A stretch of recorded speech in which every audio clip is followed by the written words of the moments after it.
akifika mahala mtu akimtukana Yesu aende kwenye uzima wa milele. Hagusi pepo kabisa, hagusi. Hatuwezi kumtukana Yesu kwa sababu ni moja katika manabii wenye heshima katika Uislamu, na ni moja katika manabii ambao siku ya Kiyama hataondoka katika uwanja wa hukumu mpaka aulizwe swali. Unajua siku ya Kiyama Yesu aondoki uwanja wa hukumu mpaka aulizwe swali. Taulizwa pale, wewe umewaambia watu wakufanye wewe Mungu? Atasimamishwa pale, atasema sikuwaambia hivyo. Sikuwaambia, nimewaambia mimi wamwabudu Mwenyezi Mungu Mola wao na Mola wangu, yaani Mungu wao na Mungu wangu, mimi ndo nimewaambia hivyo. Lakini ya Rabbi, wewe unajua kama mimi niliwaambia? Mimi sikuwaambia. Hayo maneno Yesu alishawahi kusema. Malizia 20:17 Yohana, utayapata hayo maneno Bwana simulizi ya kuwa Mungu wangu na Mungu wenu. Yesu akawaambia, usinishike kwa maana sijapaa kwenda kwa Baba. Sawa. Lakini nenda kwa ndugu zangu kawaambie, ninapaa kwenda kwa Baba yangu naye ni Baba yenu, kwa Mungu wangu naye ni Mungu wenu. Umeelewa hiyo? Kule tukisema Yesu kamwita Mungu Baba, Yesu anasema sio yeye peke yake. Ninapaa kwenda kwa Baba yangu naye ni Baba yenu, kwa Mungu wangu naye ni Mungu wenu. Waislamu huwa mnasema kwamba mtume ni roho. Na huwa mnatoka katika kitabu cha Yohana pale Yesu anaposema atakapoondoka atamleta roho akae na sisi. Mnasema huyo roho ndiye mtume Muhammad. Je, sasa mnakubali kwamba mtume Muhammad ameletwa na Yesu? Kuna kipengele hapo. Kipengele hapo kipo ambacho wewe unachoulizia. Je, tunakubali kwamba mtume Muhammad ameletwa na Yesu kwa sababu Yesu alipoondoka alisema nitawaletea roho, si ndio hivyo? Sasa kama tunakubali Muhammad kaja duniani na tunakubali kwamba Muhammad yeye kaja ni roho, basi hatuoni kwamba Muhammad kaletwa na nani? Na Yesu. Je, sasa tunakubali kwamba Muhammad kaletwa na Yesu? Jibu, hatukubali kwamba Muhammad kaletwa na nani? Na Yesu. Kwa nini hatukubali kwamba Muhammad kaletwa na Yesu?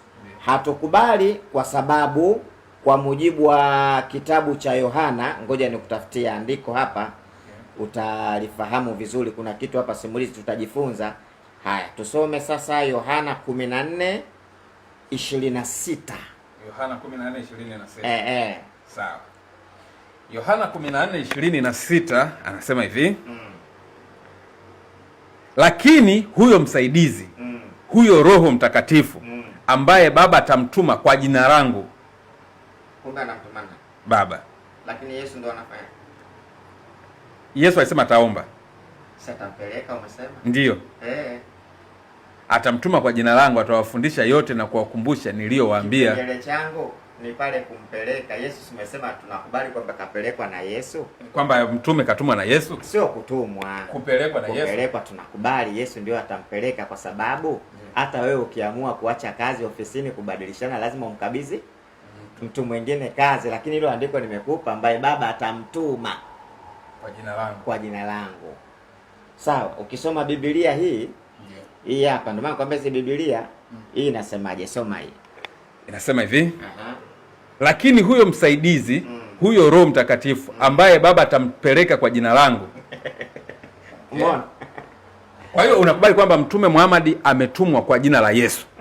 Atampeleka kwa jina langu. Hiyo inamaanisha nini? Kwamba ametumwa kwa jina lake ambaye jina lake yote tunamjua ni Yesu. Kama yeye hajaja kupinga, Yesu alisema tubatizwe. Wapi Yesu kasema tubatizwe? Naonaga hivyo kwamba sisi tunabatizwa kwa sababu Yesu alisema tubatize, yani tupate ubatizo. 3:11 Mathayo soma. 3:11 Mathayo. Sawa. 3:11 Mathayo. Mathayo 3:11 anasema hivi, kweli mimi nawabatiza kwa maji kwa ajili ya toba. Sawa. Bali yeye ajaye nyuma yangu ana nguvu kuliko mimi, wala sistahili hata kuvichukua viatu vyake. Yeye atawabatiza kwa Roho Mtakatifu na kwa moto. Kwa hiyo ubatizo wa Yesu ni nini? Ni wa Roho Mtakatifu, ni wa Roho Mtakatifu na moto. Sio wa nini tena? Sio wa maji. Okay. Simulizi. Maana huyu Yohana alikuwa anaongea kabla Yesu ajaje. Yeye Yohana ndo anabatiza kwa ajili ya nini? Ya maji. Lakini Yesu atakapokuja, yeye atabatiza kwa Roho Mtakatifu na kwa moto. Okay. Sawa. Kwa hiyo ubatizo wa Yohana ulikuwa ni ubatizo wa maji, lakini Yohana mwenyewe anasema yeye ajaye nyuma yangu ana nguvu kuliko mimi, yeye atabatiza kwa Roho Mtakatifu na kwa moto. Hatotumia tena, manake nini? Hatotumia tena maji. Pamoja na hayo, kwani Waislamu mnabatizwa iwe kwa Roho Mtakatifu, iwe kwa moto, iwe kwa mchanga? Asante sana. Unaposema Roho Mtakatifu ni utendaji wa nguvu za Mungu, uwezo wake Mungu. Na ukisema moto, nini maana ya moto? Umeelewa? Tusome Yeremia, fungua kitabu cha Yeremia, kuja nikutafutia hapa 23, kitabu cha Yeremia 23, kuja niangalie hapa kitabu, lakini fungua Yeremia 23:29 kwanza tuone. 29 anasema je, neno langu si kama moto? Asante sana. Maana yake nini? Maana neno ni kama moto. Asema Bwana, na kama nyundo ivunjayo mawe vipande vipande. Kwa hiyo kumbe moto ni neno la nani? La Mungu. La Mungu. Kwa hiyo ubatizo wa Yesu sasa hautumii maji, utatumia utendaji nguvu wa kazi wa Mungu na neno. Umenipata? Nakupata. Soma 15:1 Yohana. 15:1 Yohana. Sawa. 15 mstari wa kwanza Yohana anasema hivi, mimi ndimi mzabibu wa kweli na Baba yangu ndiye mkulima. Endelea. Kila tawi ndani yangu lisilozaa huliondoa, na kila tawi lizaalo hulisafisha ili lizidi kuzaa. 15:1. Yohana 15:3. 15:3. Ninyi mmekwisha kuwa safi kwa sababu ya lile neno nililowaambia. Umeelewa? Moto ni neno la Mungu. Na sisi tutabatiza kwa neno la Mungu na kwa Roho Mtakatifu. Yesu anasema nyinyi mmeshakuwa safi kwa lile neno nililowaambia. Umenipata? Kwa hiyo sisi tumeshakuwa safi, kuna neno Yesu katuambia, hilo neno hilo ndio tumekuwa safi. Lipi sasa? La kupata uzima wa milele. Neno gani? Rudi 17:3 Yohana. 17:3. Anasema hivi, na uzima wa milele ndio huu, wakujue wewe Mungu wa pekee wa kweli na Yesu Kristo uliyemtuma. Hilo ndo neno sasa.